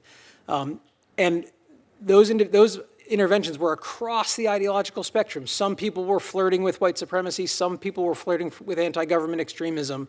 Some people were just flirting with violence for violence sake. The point is, we didn't wait until something terrible happened and then blame the ideology behind it. We actually did a therapeutic intervention, and in 94% of those interventions, the individual got help, and there was no violence. In 6%, they had made a threat to public safety that was imminent, or they had crossed a criminal threshold, and they were referred to law enforcement. So we supported those individuals, averted nearly 1,200 potential acts of violence, and never sacrificed public safety. We have a solution that's cost-effective, that does not violate civil rights, civil liberties, and protects our Constitution, and I would encourage us to look at that as a potential solution. As you know, the Trump administration significantly cut the staff at CP3, which you worked with, which led to your resignation. Is that true? Senator, there is no more office at all. The entire thing was dismantled on the final 2 people left on September 11th and 12th. So the prevention effort you're describing to us is now no longer funded. That is correct. Are you concerned about the potential rise in attacks that we may see without similar level of inquiries taking place under this administration? Senator, I've given my life to protecting the American people. I'm incredibly worried about the rise of targeted violence and terrorism across the ideological spectrum at the same time that we've dismantled the very apparatus that can prevent it. And we've seen 150% increase in fatalities from terrorism last year to this year. We've seen about a 70% increase in terrorist incidents from last year to this year. We've seen an increase of violence across the board, and I would encourage us to think about investing in prevention going forward because I know that it works. An ounce of prevention, as they say. Yes, Senator. Well, I think that's an important lesson for us to take. The Republican members of this committee believe they're right. The Democrats believe they're right. The American people want to see less violence. I hope we all want to see less violence. This is one agency with an agenda directed toward reaching that goal, and unfortunately, it's virtually been shut down. If we're sincere about this on a bipartisan basis, let's do something to revive that effort. I yield. Thank you. Senator Lee. Thank you very much, Mr. Chairman. Mr. Knowles, I'd like to start with you, if that's okay. I hardly need to expand upon the violence that has recently been committed on campuses across the country. Most notably and prominently of late, Charlie Kirk was assassinated not too far from where I live in Utah, at Utah Valley University. That assassination occurred amidst many of the developments that you've referred to in your opening testimony. And it arose in the context of a public debate he was holding in a public forum specifically about some political issues. Now, while that conversation, that investigation remain ongoing, there is a lot of circumstantial evidence suggesting a political motivation for this attack. Can you help this body understand the violent tendencies inherent in some of these ideologies that are prompting a lot of this violence? I certainly can. Thank you, Senator. Charlie was probably the most prominent proponent of civil and gracious dialogue in the entire country, and they killed him for it. Because there is, in a certain type of left-wing ideology, the belief that ideas don't really matter and that we're really just warring groups that must clobber each other over the head, which is why you're seeing the increased violence there. I think you saw this not only in the horrific assassination of Charlie, but in the reactions that came afterward. As the scene was unfolding, a Democrat analyst, Matthew Dowd, on MSNBC, the left-wing cable outlet, blamed Charlie Kirk. He said, quote, Hateful thoughts lead to hateful words, which then lead to hateful actions. The New York Times reacted by publishing the assassination-related musings of Hassan Piker, a prominent left-wing streamer who has suggested the assassination of Senator Tom Cotton and who has said, quote, of conservatives, kill those mother effers, murder those mother effers in the street, let the streets soak in their effing red capitalist blood. I could go on and on with the reactions. We all saw it, and they're reflected in other public opinion surveys relating to approval of violence. So it would appear that this is not merely a matter of some fringe actors, some extremists who simply have an emotional problem, as has been suggested here today. This would seem to be clearly an ideological issue at every level of the American left, which needs to be addressed accordingly, or else we're just twiddling our thumbs. We are not doing anything to solve the problem. Now, if those same things arose in the context of someone in the right-of-center universe, what would be the reaction? Would there be a self-correction in place, set in motion as a result of the media response? There is no question, Senator. When I think of right-wing political violence, the clearest example we can think of in recent memory goes back about 30 years. It was the Oklahoma City bombing, and it was a little confusing, but we could place it on the right. What would happen after an attack like that? It was uniformly condemned on the right. That is true any time there is some fringe attack, a shooting, and yet, on the left, what happened after President Trump came within 1/20th of an inch of being assassinated? You saw jokes, you saw minimizations, you saw comments throughout social media saying maybe we'll get him next time. What happened after Charlie's assassination? We could be here all day reading the excuses and the celebrations from normal and even mainstream figures on the left. There is no equivalence whatsoever. If we're to solve the problem, we have to acknowledge that. There are a few tells that go along with it, perhaps without some of these people realizing it. Every time someone refers to a conservative, it's always far right. I don't ever hear the same publications using the term far left to describe someone who believes deeply and fairly consistently in the political ideology of the Democratic Party. But far right is the consistent mantra going the other direction. It almost seems like an homage to ad Hitlerum, and the frequent invocation of ad Hitlerum attacks tend to prompt other Operation Valkyrie moments. And perhaps that's some of what's behind the 55% figure that you referred to earlier. Now, you are someone who gets around to a lot of college campuses. You do a lot of public speaking.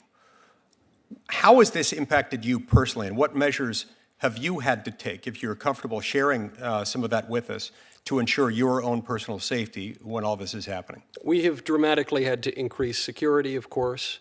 And, you know, there is appropriate concern, the kind of concern that one would never have on the left because they don't face any threats on college campuses. College campuses are key, though, here, Senator, because when some fringe right-winger does something awful, he's castigated, thrown into prison, as he should be. When a fringe left-winger commits terrorist attacks, sometimes he's given university positions, as happened with the Weather Underground, an organization which blew up part of this very building, and they were rewarded with sinecures at universities.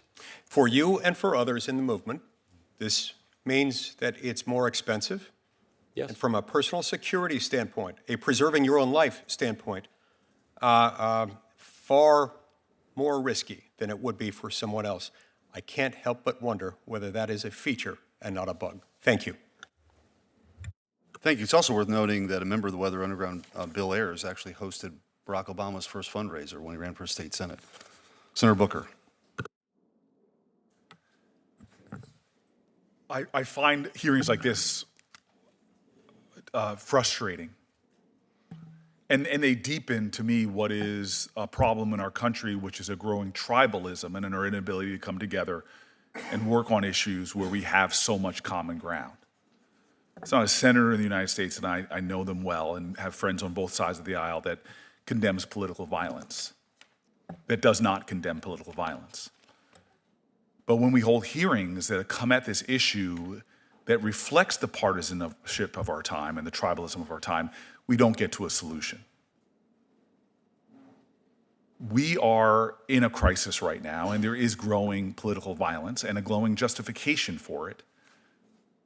But I find it stunning that the way we talk about it seems more about grievance politics and trying to score points than actually getting to the root of what is an American problem. And it frustrates me when that is so transparent and clear, especially when we don't talk about people on our own side of the aisle. Chuck Schumer was very wrong in what he said, and my colleague held up the quote. I've actually seen that quote. I've lost count of how many times my colleagues have raised that quote. But you know what they never say? Is that he came out and apologized for it. That Chuck Schumer, using self-interrogation, said, I was wrong. I've never seen the President of the United States who has spoken about punching people in the face, who has said a lot of violent rhetoric, has never given that type of self-interrogation. I don't understand how we could be having a hearing right now at a time when threats on the senator sitting up here have gone through the roof, where we can't have a constructive conversation, but instead are pitting witnesses against witnesses, many of whom, like Mr. Hodges, have had to sit there and relive his trauma over and over again in hopes that something would be done about the problem. And God, we should just tell the truth.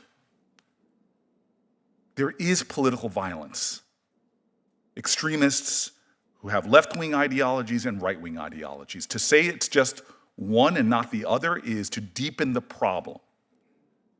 But we have an administration right now who is eviscerating the people that should be keeping us safe, and who is pulling down from the website, as they did earlier this year when the Department of Justice removed from its website a government-funded report published last year that found that the number of far-right attacks continues to outpace all other types of terrorism and domestic violence extremism. If we can't accurately describe a problem and do it without partisan rhetoric or seeking to score partisan points, we will not solve this problem. I have a lot of colleagues that are wiser and more full of grace. I'm a big believer about faith, that before you tell me about your religion, first show it to me in how you treat other people. If you ascribe to the beliefs of my faith, of Jesus Christ, God, show grace. And I still remember bemoaning to Tim Kaine about the problems we have in our growing hostile, degrading and demeaning political climate. And he said, the only way this is ever going to be cured, he said to me, was by each of us showing every single day a relentless commitment to ideals of extending grace to one another. I haven't heard any of that rhetoric in the little bit of this hearing that I've listened to. I've heard finger-pointing, condemnation, demeaning and degrading that reflects our partisan divide. This is the American problem. I am so frustrated to sit before members of our law enforcement who have suffered in our house trying to protect us violence that I never imagined could happen. And yet we have an inability to name it and condemn it and commit ourselves to doing something about it. I will do my best to call it like it is. To hear quotes that I've even said that need to be tamped down, because the only thing that's going to save our country now is not more political posturing and partisan finger pointing. The only thing that's going to get us out of this condition is for courageous leaders in both parties to start standing up and extending grace and self-introspection. It's a lot easier when I call out Chuck Schumer's comments to make a difference. And God, I wish I'd see more of my colleagues being willing to call out the President of the United States for his outrageous comments as well. Thank you. Senator Blackburn. Thank you, Mr. Chairman. Thank you to each of you for being here today, and to our law enforcement that is here. We thank you for your service. Mr. Knowles, I do want to come to you. And it is wonderful to have you here with us today, and we appreciate that you're a Nashville resident, have been there for several years now. And I want to return to the topic of the assassination of Charlie Kirk. And one of the things that was quite disturbing to me was quotes that came from activist professors. And we had in Tennessee 3 professors that made just horrendous statements. 2 have been terminated. 1 is going through a termination hearing at this point. An assistant dean at MTSU posted on Facebook, "Looks like old Charlie spoke his fate into existence. Hate begets hate. Zero sympathy."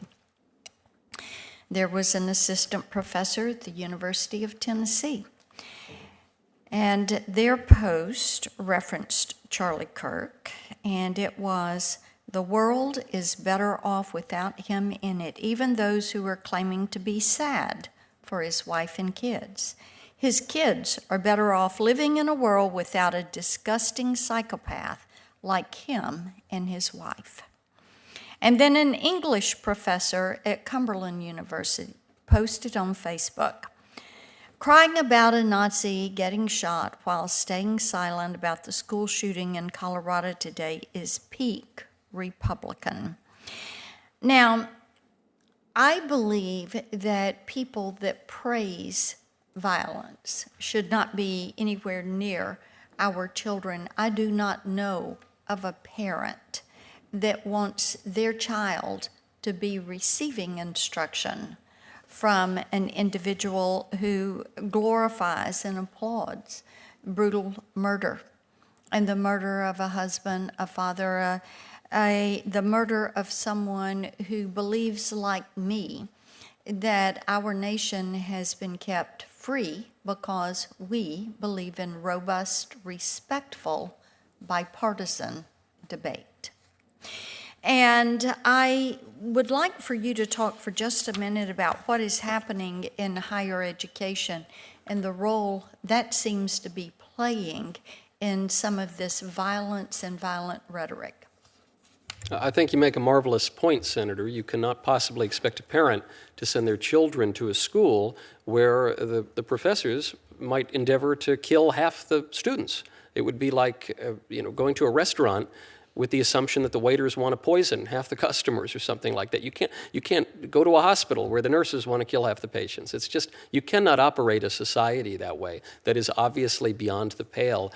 And if you are to permit that kind of speech into the marketplace of ideas, it doesn't have the effect of expanding the marketplace of ideas. It actually shrinks the marketplace of ideas. This is why the First Amendment obviously prohibits things like direct threats or obscenity or fighting words, because these are forms of speech that actually undermine rational discourse. I think Senator Booker made a good point just a moment ago when he said we have to self-examine, we have to be introspective. And I can't help but think of a line today. Jay Jones has the vision, commitment, and integrity to keep families safe and make sure every Virginian gets a fair shake in the justice system. I'll be working every day to ensure Jay wins this race. That's the endorsement of Senator Booker for a man who would seek to be the Attorney General of Virginia. This is a man who, if people have not been reading the news, has called for a Republican to be murdered, for his children to be murdered, for the children to die in their mother's arms in order to persuade the Republican to change his policy views, and a man who says that he would urinate on the graves of multiple Republicans. Senator Booker, in this spirit of introspection, is standing by this endorsement. So I suppose I would invite, perhaps I should have looked, because Senator Booker has left the room, and I think I can guess why.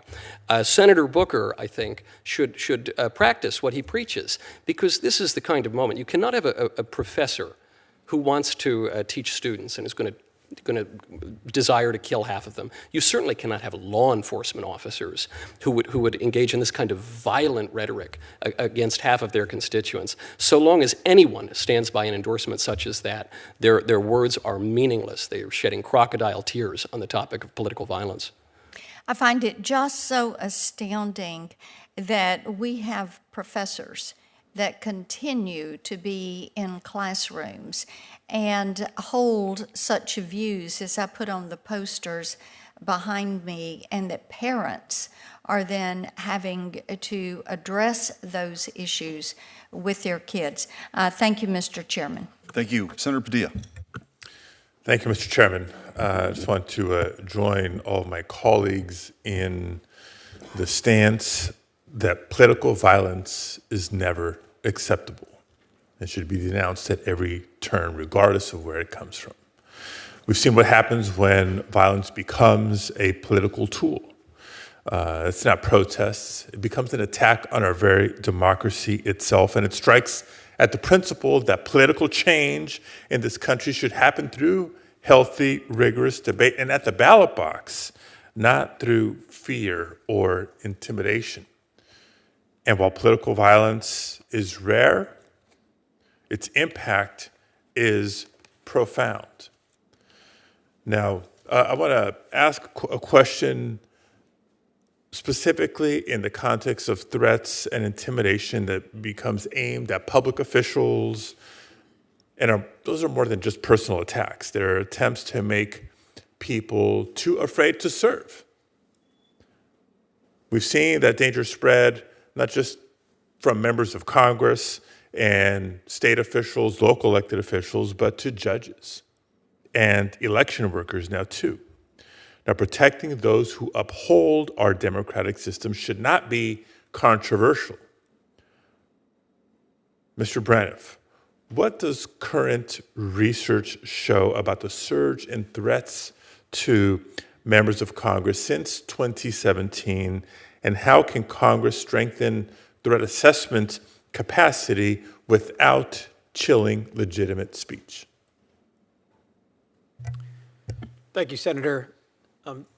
Individuals who wind up fixating on elected officials or the integrity of our election system are clearly espousing anti-democratic sentiment, right? And often those are observable, right? These individuals leak their intent or express things that others can pick up on. So in other contexts, 80% of school shooters leak their intent. About 50% of mass casualty attackers leak their intent.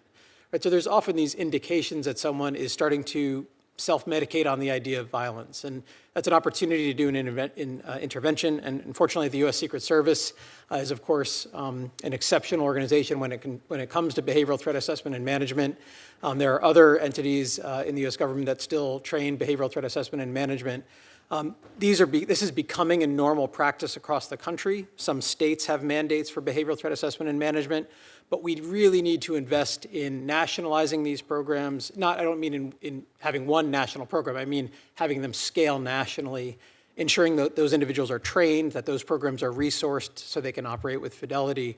But there's a really important opportunity to do non-punitive interventions for individuals before they get to the point of criminality, but have a handoff mechanism there in case they have crossed that criminal threshold so that we can maintain, ensure our democracy remains intact and these individuals receive accountability if that's what the situation calls for. Right, thank you. And just as a follow-up, two follow-ups if you don't mind. One, we've seen doxing of federal judges and attacks on elected officials. Which protective measures have proven most effective at deterring or preventing these types of threats? Senator, I don't know that I have a great answer on the prevention of doxing. We live in a very online world. There's a lot of information available for all of us. We can all do the best we can to protect our personal information. I think that at the end of the day, a lot of what we've been talking about is important, and that are norms. What are the norms that we allow for that we think are acceptable in our nation, in our community, in our household, among our friends? Norms actually really do matter. Norms and culture shape behaviors. And we right now are really struggling with the power that the online world gives us without a lot of norms that work against our worst impulses. Thank you. And one question for Mr. Hodges, and again, appreciate your service and all you've been through and your willingness to be here today. Based on your experience, Mr. Hodges, what operational or resource gaps must be addressed to safeguard democratic processes and better protect public servants?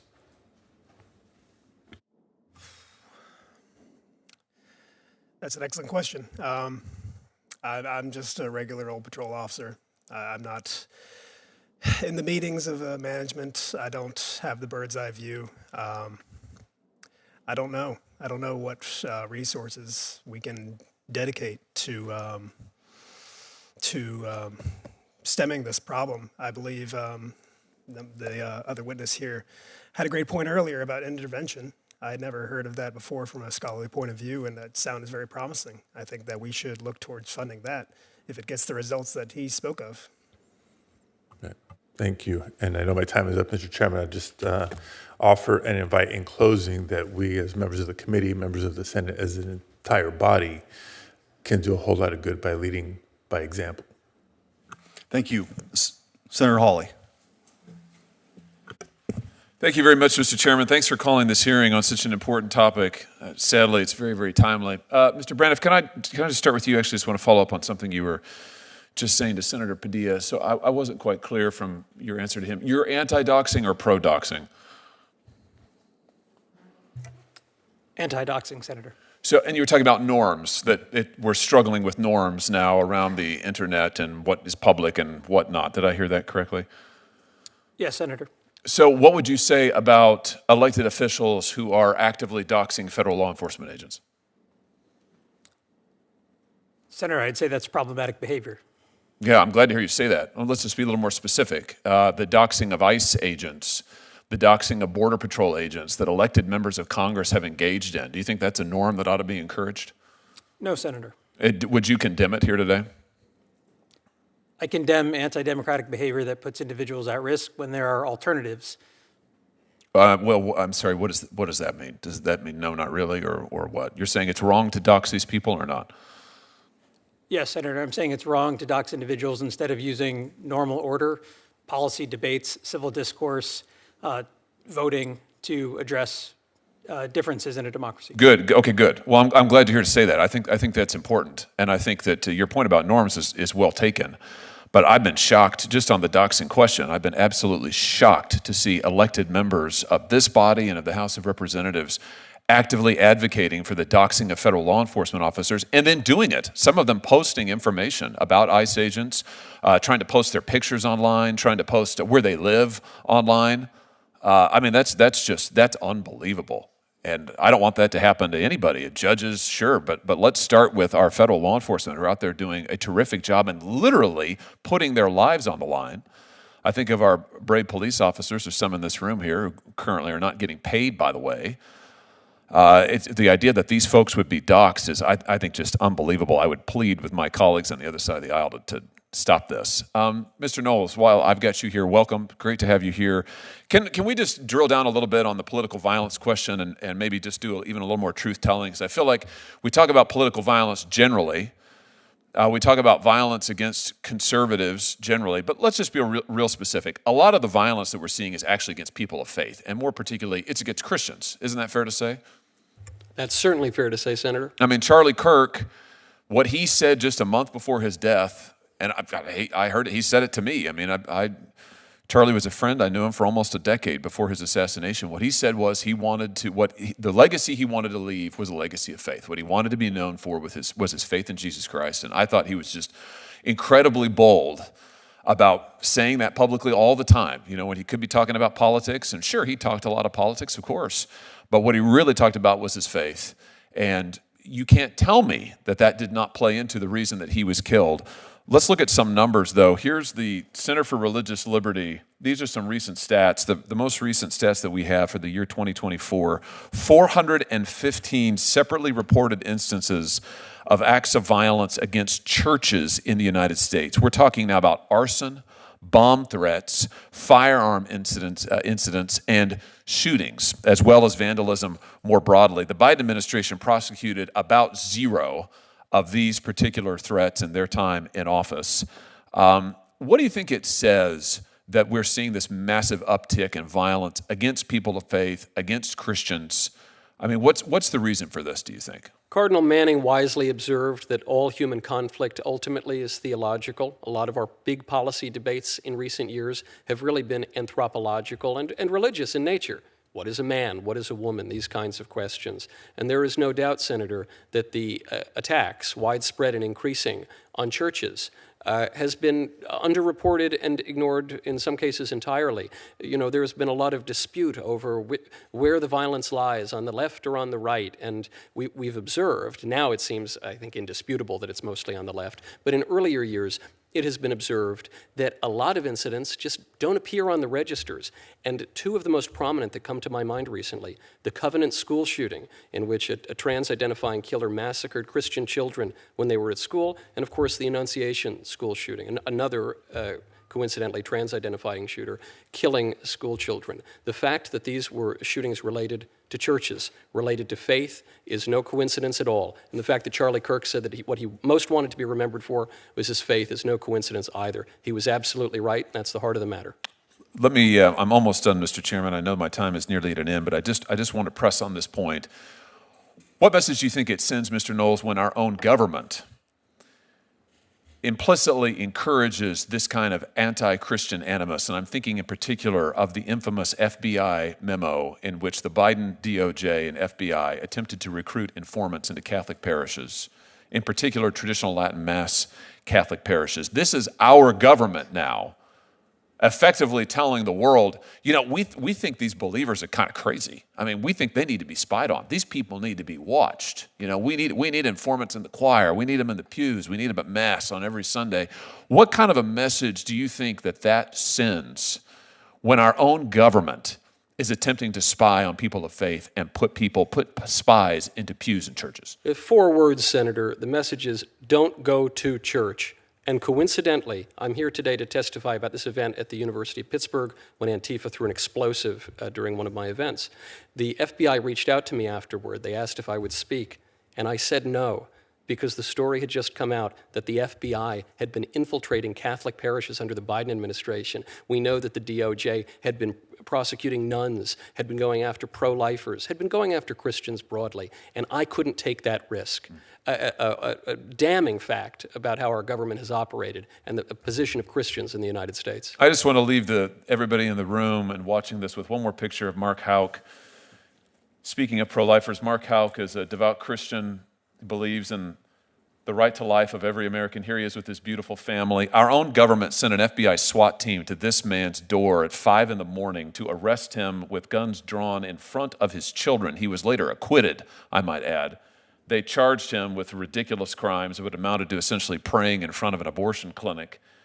I think it's time for our government to do some soul searching. You talk about soul searching that needs to go on. How about the fact that our own government in the last 4 years used the FBI against pro-lifers, used the FBI against Christian parents, attempted to recruit spies into Catholic churches? When our government is doing this, is it any surprise that we see deranged lunatics out there shooting people like Charlie Kirk? Thank you, Mr. Chairman. Senator Cruz. Thank you, Mr. Chairman. Welcome to each of the witnesses. Mr. Knowles, welcome to the swamp. I will say I'm very confused being in a room with you and there are no cigars and no scotch. I cannot recall the last time that transpired. I appreciate the testimony of everyone here. The topic we're considering is, I think, of exceptional importance. There is an epidemic of politically motivated violence. And the politically motivated violence in this country is overwhelmingly emanating from the left. We saw that during the Black Lives Matter and Antifa riots across the country as cities across America burned. We saw that during the anti-Semitic protests on college campuses, as Jewish students in particular were threatened and feared for their lives. We saw that with the pro-open border riots in Los Angeles and other cities. And we saw that tragically with the murder of Charlie Kirk, someone who was a good friend to many of us and an extraordinary leader. Mr. Knowles, you too were targeted on a college campus. What does it say about the state of our universities that holding a debate on a public campus now requires police barricades, bomb squads, and body armor? My question is, what are the universities for? Aren't the universities for educating students? Aren't the universities for pursuing truth? If the universities are not advancing those goals, as manifestly they are not, then I think we need to strongly consider defunding those universities. I think we need to strongly consider not sending our children to those universities because they have been perverted against their very purpose. And this is so apparent in much of the left-wing discourse. To me, it seems, hearing even mainstream Democrats on this, that for them, their violence is speech and our speech is violence. There was no more gracious or generous or charitable debater on college campuses than Charlie Kirk. He always endeavored to hear out the other side, to steelman their arguments, to give them the benefit of the doubt, and he was killed for it. He was killed for ideological reasons, and that has to be an inflection point.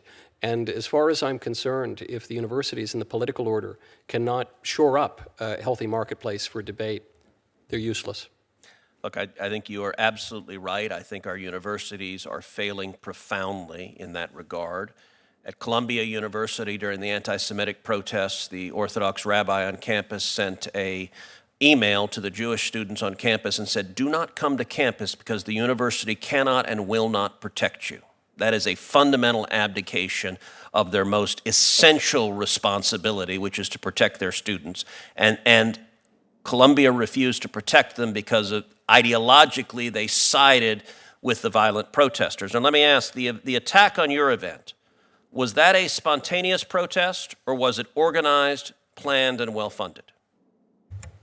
It was the latter, Senator, and we can point to the specific networks, we can point to the anarchist bookshops, we can point to the email addresses for the tax-free, nonprofit organizations that were funneling the donations to these people. This is organized left-wing crime. I'm not the only person who noticed in the anti-Semitic protests that the tents all matched. There is real money. There is real money, and it is many of the same networks, unfortunately, whether they are open border radicals, whether they are anti-capitalist communists, whether they are jihadists. The funding is steady and significant.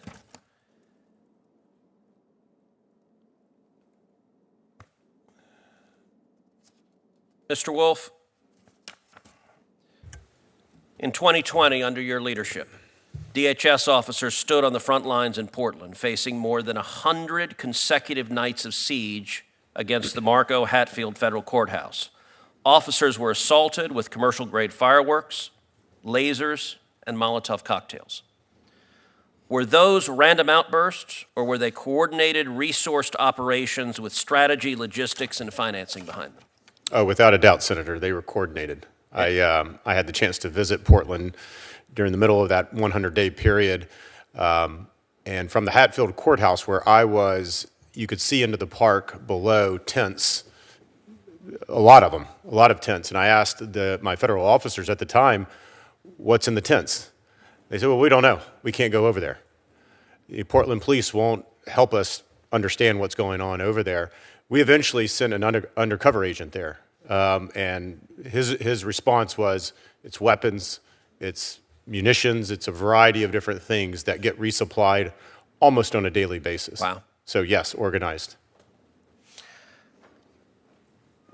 These same checkbooks are funding the chaos in Minneapolis, in Portland, in Los Angeles. It's why I've introduced the Stop Funders Act. The Stop Funders Act adds rioting as a predicate offense to RICO to enable the Department of Justice to use the full tools that have been directed at the mafia to go after the corrupt enterprise. Because at the end of the day, the thug who is engaged in violence is committing criminal acts, but the billionaire who is trying to tear down this country by writing checks to fund it bears, in many ways, far greater responsibility. Mr. Wolf, in your judgment, would passing the Stop Funders Act, adding rioting as a predicate act to RICO, assist DOJ in going after and stopping these coordinated, politically motivated acts of violence? Yeah, absolutely it would. And happy to say that America First Policy Institute has endorsed that piece of legislation as well, because you have to understand where they're getting their finance, where they're getting their backing. And if you can't use the resources that the Department of Justice should be using, it's going to make it very difficult. In 2020, we simply ran out of time before we left office in 21. It's my understanding the Department of Justice and FBI are looking into this financing. So giving them additional quivers in their bag, I think would be very good. Thank you. Thank you, Senator Cruz. So I want to thank all the witnesses for being here today and for your testimony. Written questions for them may be submitted for the record until Tuesday, November 4th at 5 p.m. And with that, this hearing is adjourned.